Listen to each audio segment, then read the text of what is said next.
A brochure I got today from the American Friends Service Committee talked about 720 million every day in Iraq. Think about that. Think about what kind of health care we could have. Think about the bridges that could be repaired in the United States. Think about the schools that we could have here at home, how many children we could send to college, how we could get rid of homelessness. We could end our dependence on the oil that's under the sands of Iraq right now and make sure that we have renewable energy if we would divert that money.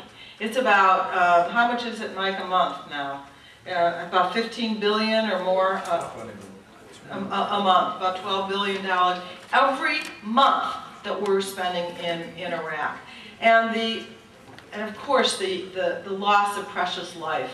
And I mean by that the loss of U.S. lives and the loss of Iraqi lives. At the beginning of this war, when I asked Donald Rumsfeld, who was still convincing us that there were weapons of mass destruction, after that first invasion, mission accomplished, I asked him how many Iraqis had died, and he looked at me like I was some kind of a bug. And he said, "How would I know that? We're at war, and maybe a couple of years from now a sociologist will come up with a number."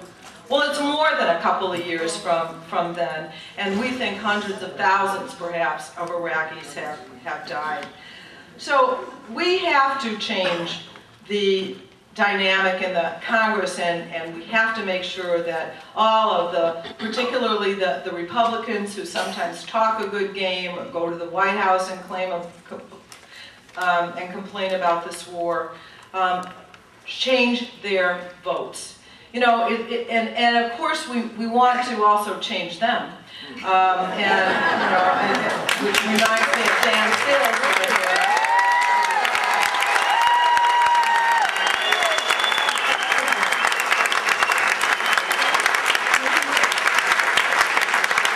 But I want to say to you, it is too important and too necessary to do this now to let any member of Congress off the hook.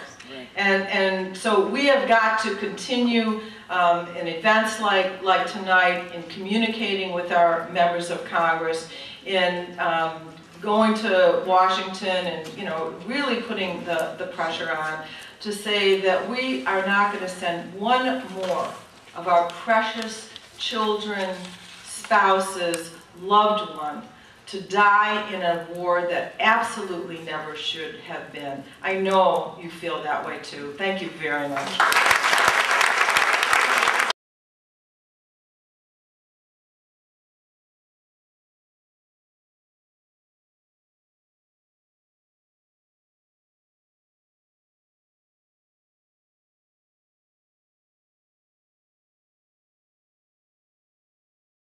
The time that I spent over there, it was, I just felt that it was a wasted time. The mission was never clear, it was never defined.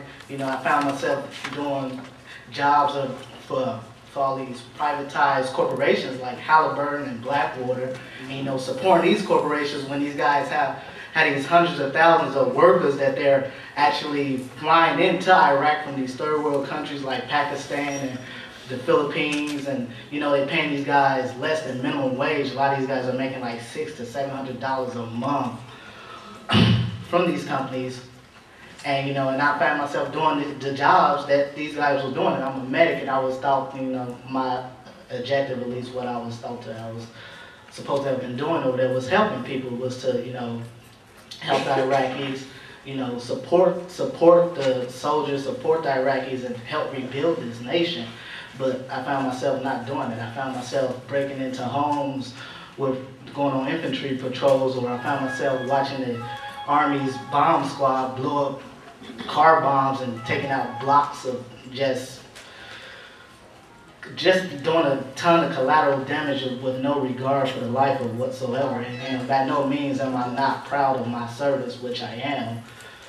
But I just find that coming back home from the service, I realized how hard it is for this transition from being a soldier that's been in combat for 12 months to just being just a regular garrison soldier, and you know, just trying to go through every day, day to day, and you having sleepless nights, you're having nightmares, you're losing weight, you have a lost appetite, and every day is just like a struggle to really try to stay sane. And a lot of my friends that were over there with me, a lot of them cannot sit here right now and say that. A lot of them are sitting in jail right now for just doing all kinds of stuff when we got back, you know. And even after I went AWOL for 16 months, I found, you know, I was at home in Chicago. Funny enough, the Army never even knew that I was AWOL for 16 months. Yeah, I know. I was at home during my AWOL status, you know. These guys never made an attempt to ever try to find me, to call me, nothing like that. They never even knew any, you know.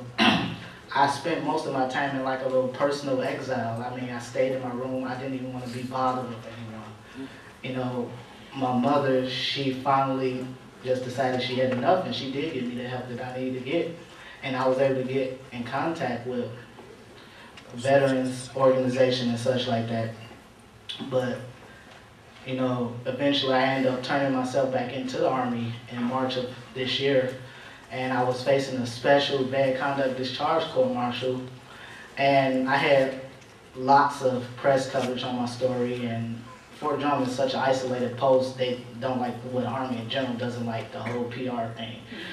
And so eventually it ended with me having all charges dropped against me as of July 10th of 2007, and I was released with a June under honorable condition discharge. And I stand and I find myself now just speaking out and sharing my story so that all these other men and women and veterans that are going to be coming back from this war, that they don't have to go through what I had to go through, or even now just going through, trying to go through the whole VA experience. We all hear the horror stories about it and the bureaucracy of it, because the Iraq war has, since it's been going on, the VA has been, the funding for it has been constantly cut every year, and so these veterans coming home are paying the price like myself. And so now I'm just trying to find my way to, well, I'm fighting my way through the VA now. Thank you, have a nice day.